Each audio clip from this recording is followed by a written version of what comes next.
This journey began in a way of when I was farthest away from God. It started with me being arrested for first-degree murder at the age of 14, and I was sent to Central Juvenile Hall, which at the time held the largest incarcerated juvenile population in the world. But it was here on the night of my arrest that I would have my first divine appointment.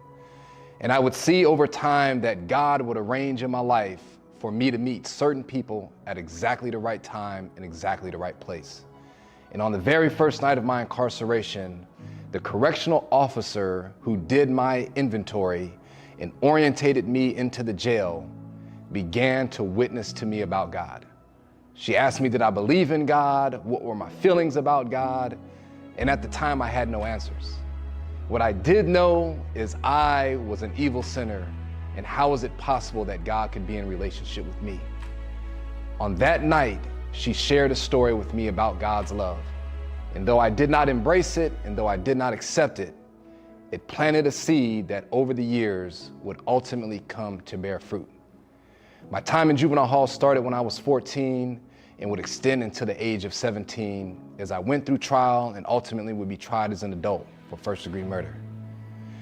In my time of trial, it slowly broke me down and brought me to an understanding that there was no way for me to avoid a life sentence. In looking at the hopelessness of my future, ultimately, I just looked for the comfort of suicide.